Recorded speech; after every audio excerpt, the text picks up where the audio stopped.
Welcome to the Fintech Combine, everyone. I am Kris Kovacs, your host, the founder and CEO of Constellation Digital Partners, and this is the series where we talk with and sometimes about community-based institutions, the technology they're implementing, and the fintechs that they are working with. Today, we're talking with David Nohe, the founder and CEO of FinGoal, about the CFPB's proposed 1033 open banking rule. So if you're ready, let's suit up and get out on the field.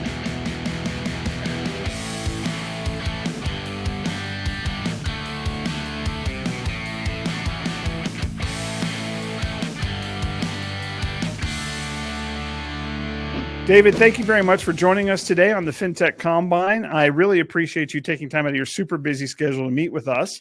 Why don't you tell everybody a little bit about yourself and about FinGoal? Yeah, happy to. Kris, thank you so much for having me today. My name is David Nohe. I'm CEO here at FinGoal. We're headquartered just outside Boulder, Colorado. Calling in from our offices here. And we are in the business of better understanding members based on how they spend their money and make their money, both at your institution and at the other banks and credit unions and even non-FIs that they have financial relationships with. We bring in data from all those sorts of places, build a profile of that member, and then determine what they need next from you. I am most familiar with your services as it relates to data aggregation, right? Is that what you mean by building profiles of members' data that aren't with the institution? That's right. So we need data that, as we know, like the typical American has relationships with something like 7, 8, 9 different financial institutions and brands. And try as we might, nobody has 100% wallet share on 100% of their membership. So we discovered that in trying to build a profile of the member, again, based on how they spend their money and make their money, we needed visibility to where they're spending their money and making their money at other FIs. Right. So if, let's say, a credit union only has an indirect auto loan with a member, but all of their deposit behavior, all of their card behavior, all of their investments and other debt is at other FIs, we need to make it really, really easy to bring that data in when it's natural within the member's experience. So, that's a lot of the tech that we build, Kris, around open banking, account aggregation, just making it easier to get the data into your FI, and then also making it easier to get your data out of the FI to comply with things like 1033. So in addition to being able to gather some additional information about the member spend, you're also an enabling technology, right? You have a lot of, you enable credit unions to provide additional services. What are the types of services that would use the data that you're gathering with FinGoal? Yeah, so if we start with just the data that belongs to the user, we're talking about account data, that's account routing number, account balances, account history, transactions, interest rates, holdings, things like that, deposit history. So the primary uses of that are, number one, members need to move money between accounts. We know that, right? So just A-to-A payments and setting up payments for their new loans that they have with the credit union. Those are the primary use cases. That's like number one and number 1A, right? Is just moving my own money as a member. Then it gets to, all right, now let's say I want to apply for a new account, whether it's a loan or a deposit account or something else. Part of that is you're going to want to verify my identity and maybe even my assets if you're underwriting me. And one of the easiest ways to do both is, again, to link the accounts that I have at other institutions so that you can see that all of my identity information that I've uploaded and shared with you as part of my application to open a new account matches all of my information at my other FIs. And you can see my financial history over there. You can see, oh, this isn't just a zombie account someplace that I opened up as some sort of like synthetic identity, fake fraud crap. No, I have years and years of income going on over at my old institution. I've got credit cards linked. I've got brokerage accounts. I've got a mortgage, all of that sort of thing, right? So that you can see that I am who I say I am. You can see my financial history. And then where it gets really exciting is using our analytics tech on top of that data, figuring out what the member needs next and where you as their new credit union can offer them really, really competitive offers to bring in their deposits, to bring in their card behavior or even their wealth over into your credit union. Now, you mentioned open banking. Is what you just described open banking, or does open banking really take it a step further? That's a great question, Kris. So let's try to define what open banking is and what it isn't. Um, Broadly, open banking means a couple of things. Number one, it is inclusive of the concept that the individual end user owns their data and they own their financial data, right? Without that kind of realization or acceptance, open banking doesn't really work. So you kind of need that as a foundational piece, that the member's data belongs to them, even though it might be held inside of various different financial institutions. So that's number one. The member's data belongs to them. Number two, the member is in control of how they share their data, subject to some rules around like security, safety, that kind of thing. And so if I want to share my data, let's say that I have over at a large national bank with a credit union that I'm applying for a loan with, my old bank can't block me from doing that. So if you've done anything either as an individual consumer or in building new tech inside of a credit union, you've seen folks like MX, Yodlee, Plaid, Finicity, Akoya that are all in this space of making it easier for a end user to link to their old account and bring it into a new place, right? So open banking is really kind of encapsulates that. And then now, and I think we'll probably talk about it a little bit, there are some new rules being proposed by the CFPB that is requiring FIs to not just stop trying to block data being pulled from their institutions, but more importantly, it's requiring a whole bunch of rules around how can that data be shared, what can that data be used for. It's eliminating screen scraping and doing a whole bunch of other interesting stuff that's really going to change a lot of the FI to FI level data infrastructure in the industry. And we're going to talk a lot about 1033 because I think that's certainly where there's a lot of discussion right now to be had. But help me understand, 1033 is a proposed rule by the CFPB, right? This is not law yet. What's the track record look like, or what's the timeline look like for this to move beyond a recommendation and be something that the institutions themselves have to account for? Yeah, so let's talk about what is in 1033, and then we'll get to timelines. So the broad scope of 1033 says that if you are a financial institution or if you are a financial brand providing some bank-like functionality, so that's deposit accounts, saving accounts, debit cards, or credit cards. Those are the big ones that they're focusing on first. You need to enable your users to share their data into other safe and secure places through what are called the data aggregators. And there's some standards that are being proposed by CFPB. We'll get into more details in a minute. But to answer your question about timeline, so it is a proposed rule. There will certainly be some court fights about whether or not the CFPB is in or outside of its scope to even be allowed to do this. Right. But I wouldn't bet against the CFPB enabling this to happen, right? And it getting approved. I wouldn't bet on what a future election cycle might have, because eventually it's going to happen anyway. And I think there's some really important market forces that really make it to a community institution's advantage to start thinking about this in their 24 and 25 strategic plans now, rather than waiting to see the outcome of some election cycle and then being behind the 8 ball compared to the competition. But so just to sum up and answer your question, it is a draft rule right now. It is going through what is called the rulemaking and comment period right now. So the first draft was put out. Interested parties are submitting their first round of comments by the end of this year.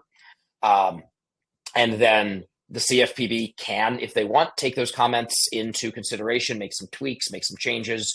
But the earliest that the rules will be finalized looks like late next year. Yeah. Do you think the implementation of whatever the net result of this proposed 1033 rule is, do you think it has a separation between expectations for larger institutions and smaller institutions, right? Because in the same way that, for example, Dodd-Frank, right, has a break at that $10 billion in assets level, right? Because I think it could be reasonable to say to a $10 billion and larger organization, you need to have the technology in place to be able to support this kind of data transfer, data access, right? Talking to a credit union who has a $50 million asset base, Yeah. may not have the same tool sets available to them. So do you think that there's going to, or has there been a proposed separation based on institution size? Or does it fall on the vendors themselves who are providing some of these core services to ensure that they're added to their existing product sets? Yeah, that's a really, really good question. So the current state of the draft says that all FIs of any size are going to be impacted and fall under the scope of the rule. Having said that, they do break out different tiers by asset size or for neobanks revenue size for how fast you have to implement this. So you've got up to 48 months for institutions under, they chose oddly 850 million in asset size is their current smallest size. So 800, 850 and under, you get 48 months from the issuing of the final rule. Right. And the only way that you can get out of it is if you don't have a digital experience. So if you're already so small that you never invested in digital anyway, you're exempt. But really, I think the thinking of the CFPB and talking to some friends over there is that if you have online banking anyway and the data is available, aggregators have already been in the business of screen scraping you. And it's been kind of a cat and mouse game. Sometimes they do it in a way that is okay with the institution. Other times they rack up all sorts of like server fees and all sorts of other things, right? Nobody wants to be screen scraped. And so the CFPB is really clear that if you're going to have digital banking, your digital data should be available to your end user. And it should be available securely through the rails that they are suggesting, rather than the alternative, which was being screen scraped. And so I don't suspect that we're going to see that smaller institutions are going to be full on exempt. But I think more likely than that, you could make an argument for maybe dollars being made available for them, or other sorts of ways to finance the cost. But at the end of the day, it has to be there, right? And I don't suspect that they're going to just exempt institutions under a certain asset size forever. Is this in some way a response to the very large national banks that have in some cases blocked data access services like Plaid from being able to access their transactions? Yeah. So a little inside baseball.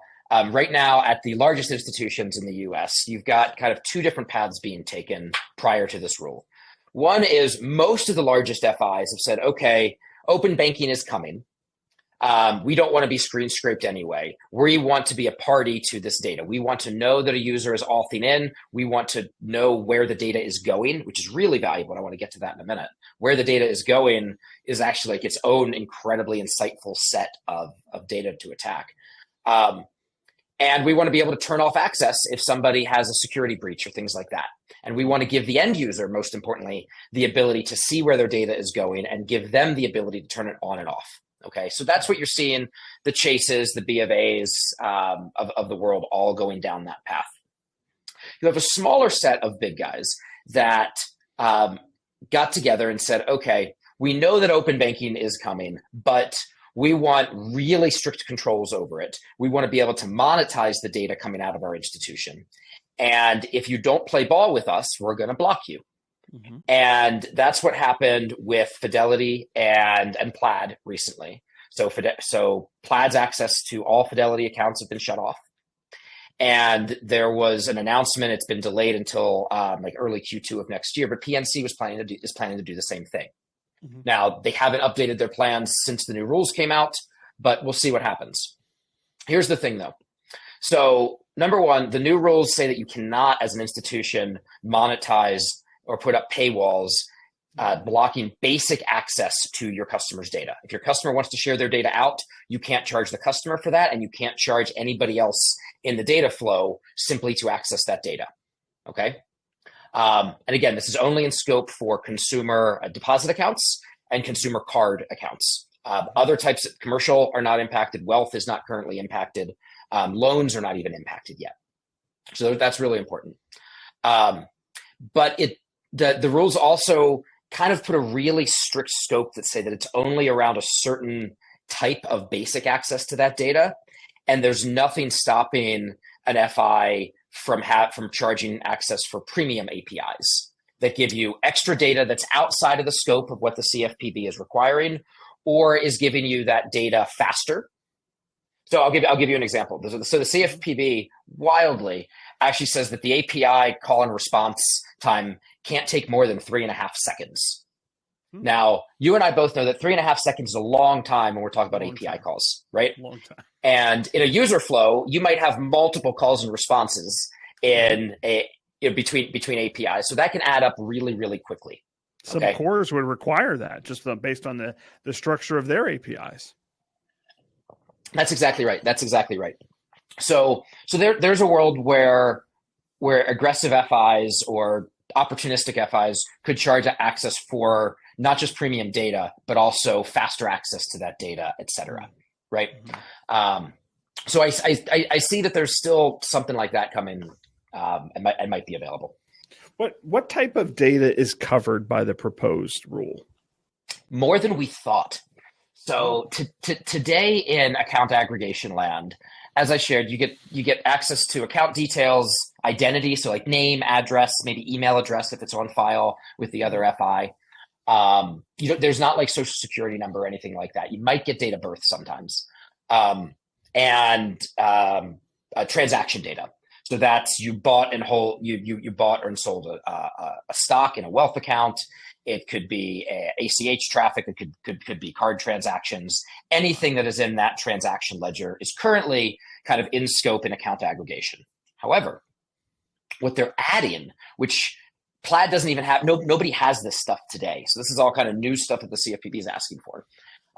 Number one, not just access to your fee schedule. So over the APIs, any single account has to make available the fee schedules associated with those accounts, which is wild. If you're thinking about if you've got an account that has fewer fees and is more user friendly, say for regular folks than what they might have at a Wells Fargo, you can now over API, when they link an account, or you will be able to see every single set of fees that they have. And then you could let them know what you have that's better than that, which is really, really interesting, right? That's super powerful. Current state, things like interest rates are kind of hard to get and don't typically come over, say, any of the existing open banking rails, but they are required. They have to be there. Transaction level fees are in scope. So if they have a certain transaction, say overseas, and there is a international fee charge, that needs to be called out as like metadata within that transaction. Wild stuff, right? And then the coolest one that I think is just like, I can't believe they went this far, is rewards. So right now, nobody is really good at aggregating reward transactions in history. There's a couple of small companies that try to play at it, and they do some screen scraping with some of the big guys, your Amex, your Chases, et cetera. But nobody does it for the entire industry because it's really hard and messy data to get at. Yeah. And so CFPB is trying to say, hey, we want the reward data belongs to the user too. The rewards are theirs. They already have all sorts of rules about how you can issue rewards and also like tax consequences. All of that already exists. Now they're saying when a user links their account, the user needs to be able to share an entire transaction history of their rewards and the reward structure for that account, which is just wild. Holy cow.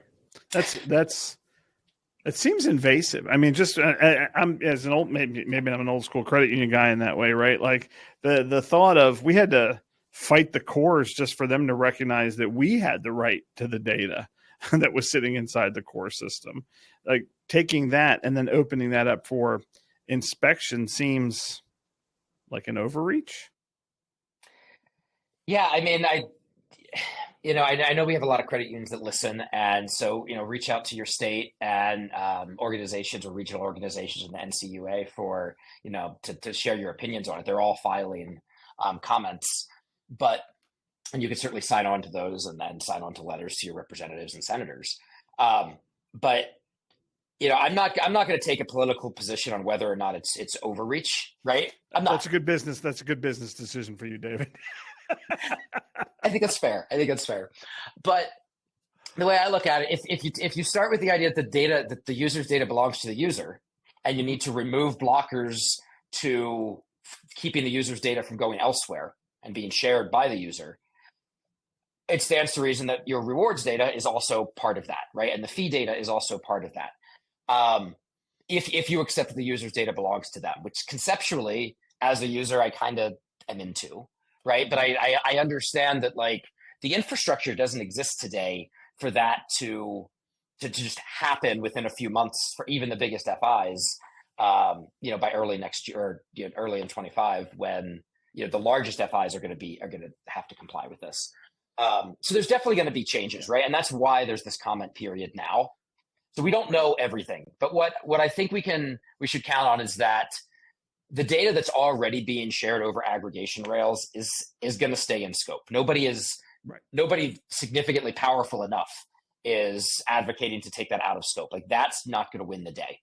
Right. And if I'm leading strategy at a credit union, I'm asking myself, okay, so I know there's going to be some regulatory boxes I have to check to get this done. I'm going to have to ask all of my vendors about, okay, who can help me with this? But I think the smarter question that I'm also going to ask myself and I'm going to ask my team is, how can we act as data recipients as even more data is now available safely and securely from the competition? And if data is moving, anytime there's change, right, we know that's opportunity. There's going to be winners and losers. And I want to ask myself, and I want to ask my team, how can my institution be a winner in this new world rather than simply being reactive and just checking another box and probably paying another line item to my vendors, right? Which, yeah, that's going to happen, right? But how can you take that from being a cost to being an opportunity where you can actually grow your institution and serve your members even better? So walk me through that. How do you think something like the proposed rule that's in 1033 enables an institution to grow and become healthier, right? Yeah. Any kind of scenario where this makes it easier for especially smaller community institutions and gives them the information and data they need in order to be able to grow? Yeah. I think it's twofold. I think one is offensive and one is defensive. So I'll start with the defensive one. So if you have to comply with your data being shared out, it is smart to think about, well, what are you going to do with reporting on the data that's being shared out? I'll give you an example. So plenty of institutions today have credit monitoring products available for all sorts of great reasons. But one of the great reasons to have credit monitoring is to see if your member just applied for a loan someplace else and never even applied with you, right? So what's going to happen now is if you are live on open banking, and by the way, this works today. Mm-hmm. If you are live on open banking today, when you've got a member who shares their data, say with Rocket Mortgage, they're going to share that data and you're going to know about that weeks before it shows up on a credit report. And you'll know who they shared it with? That's exactly right. You will know that it was shared by Sally Joe to Rocket Mortgage on this date, and this was the data that was shared because you were a party to that data sharing, right? Okay. You were the one letting that happen and authenticating that Sally is who she says she is. So now, wouldn't it be smart to have a daily or weekly report that lets you know anytime that your members linked an account someplace that has competitive offerings to you, right? That makes a ton of sense. And then now all of a sudden there's a call list or an email list, right? I think that's really, really important. So that's the defensive side. The offensive side is what I alluded to earlier, where if you start using open banking to bring data into your institution from every place else that your existing and new members all already have financial relationships, now when a member sets up, say, autopay for a new car loan, and that's the only product they have with you, right? It's an indirect member that might not have even known they were a member until after they bought the car and signed the paperwork, right? Like, let's be real. How many of us have had that conversation? Yep. It's like, oh, I didn't realize that I was a member. What's this $5 share account, right? Like, I had no idea this was what, but it's a good loan on a good rate, and I like my car, and I move on, right? How do I set up payments?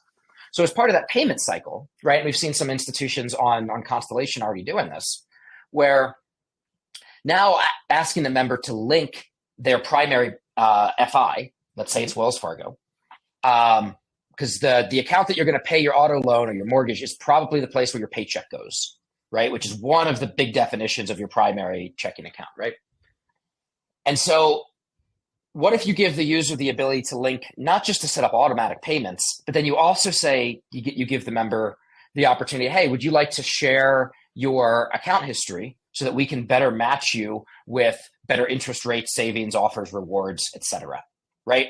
It's a value add to the member. It's super transparent about what you're doing. This kind of stuff can't be hidden in the small print. If you're going to use the data for other things, you need to be open about it. It's the right thing to do anyway. But most people are going to say yes. Yeah, if you can save me money, either pay me a higher interest rate or you can help me get better rates on loans that I have elsewhere, let me know about it, right? And now, when you do that, you get visibility to not just the account and routing number for Nacha purposes over at their Wells Fargo checking account. You actually get line of sight into every account they have at Wells Fargo. Any deposit accounts, any time deposit accounts, the rates on them. You get visibility into any wealth accounts they have at Wells. You get visibility into any credit cards that they might have at Wells Fargo. Even if they only connected their checking account. So the trick is you ask the user to share the rest of it. They don't have to do anything else. It's literally just one more button they press and say, yes, please. Okay. Right? Yep. Now you've got visibility to it. Now, historically, we haven't, as an industry, given the user the opportunity to do this. Why? Because it costs money. Pure and simple, right? Linking an account is a one-time expense that allows you to now move money. Mm-hmm. If you're just verifying the account with the account routing number for Nacha. Right. But if you want to stay subscribed to see all of their other information, it costs more. Now, we're not talking a ton of money here, right? We're talking relatively modest amounts of money to solve what I often hear is like a top 3 priority, regardless of market cycle, at every credit union in the country, which is how do I convert more indirect members into a direct relationship with us? How do I earn their deposit business? And the easiest way to do that is not flashier marketing. It is look at what they're doing already at their existing primary FI, and then send them a targeted communication with what you can do for them that's better, that's in their interest, that serves that member better than Wells Fargo. And it's not that hard. It's Wells Fargo. You can do better, right? We all know this, right? And it's only now with open banking that we can start thinking about doing this in a way that is cost effective, that is safe, and that is secure. You know, one of the things, David, when we started Constellation that I probably was not prepared for was just the sheer number of attorneys that would be involved, right? You've got, I mean, the number of law firms and attorneys you get, even for a modest startup, is amazing, right? So what are there proposals around the responsibilities of the parties participating in this to protect the data, to not misuse the data, to put limits on, the liability for the data? Because I could definitely see a case where, an institution gets something from my credit union, right, mm-hmm. to perform some service. They then go, based on that information, go perform a service, but somehow they've misinterpreted my data. I mean, data is so unique for each institution. Somehow they've misinterpreted my data, and they think that I think this member's, an A+ credit or something experience, but that's not maybe what the actual experience has been. Am I liable for that, for their interpretation of my data and what that could lead to? I mean, does that open me up to a potential liability, or are there controls like this proposed in the rule? That's a really, really smart question, Kris. And so, number one, there's nothing in the new rule that talks about so you have a data provider, which is the home institution. You have what's called data access platform, which are aggregators that move the data around between different parties. And then you have a data recipient. And so that's the new institution or the fintech that's getting the data from the provider. So the activities of the recipient do not create any liability for the provider. There can be liability for the access platform, because they are the ones who are vouching for the recipients to follow certain rules and be kind of subject to certain levels of like security guidelines, et cetera. And we're talking mostly InfoSec here. But so anyway, so the aggregator is responsible for that, unless an FI wants to be its own kind of aggregator and handle all of that, which just feels like a cost center and a mess to me. But you brought up a really, really, really good point, Kris, around credit decisioning. So today, one of the major aggregators, Finicity, it has been for years a credit reporting agency. And so they allow for verification of income and employment over their data aggregation rails. And they charge extra for it for people that want to use. It's basically the same data from a different endpoint, and they charge you a whole bunch more for it, because if a credit decision is being made from that data and it's wrong, there's a whole bunch of credit reporting agency things you have to do for corrections, right? And so Finicity is spun up to do that. Plaid announced a week or two ago their intent to become a credit reporting agency as well. And unclear if anybody else in the industry is going to go down that path. Yodlee has a credit product that helps to predict some things, but it's not designed to make the full credit decision. It's more designed to, okay, these are folks that maybe are a better fit for a targeted offer, but they stay just shy of the credit reporting agency lines today. But everybody, I think, in that space, all of those big aggregators are looking at what are they going to do to help differentiate themselves as their basic service becomes a commodity, right? Is it premium data that's not, in scope? Is it like business data, for example, wealth data? Is it credit decisioning? Is it other sorts of payments and fraud scoring that you could do? But the industry is kind of rapidly evolving in how they all want to differentiate themselves. Yeah, everyone's going to try to flow to where they think the money is, right? That's the way things happen. So you've mentioned two things. You've mentioned that institutions can contact the CFPB and provide comment on the rule. Yep. You've talked about credit unions engaging and thinking about open banking as part of their 24 or 25 strategic planning process. Are there other steps or resources that the credit unions ought to be accessing to learn more about open banking and what the potential impacts of that are going to be?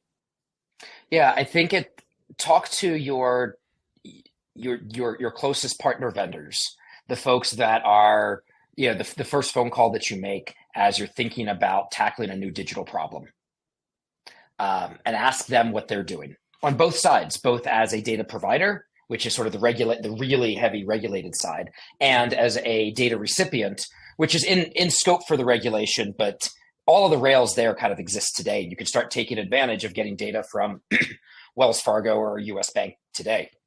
And what do they do to make it easier, safer to bring data in and to make that data available out? Mm-hmm. Okay. If an institution is interested in contacting you, David, or FinGoal, how would they go about doing that? Yeah, pretty easy to find. FinGoal.com. Just look for the white glasses. Just look for the white glasses. That's fair. I'm on way too many airplanes, Kris. White glasses, but it's FinGoal.com, and I'm sure that a link will pop up like right here. Or you can find me on LinkedIn or Twitter. I'm David Nohe. If you search Nohe, as in no, he didn't, I'm probably the first result that you'll get on LinkedIn, and you'll see white glasses, and you'll be like, oh, it's that guy. But not the first thing that'll come up when if you search "no, he didn't" on Twitter, right? True.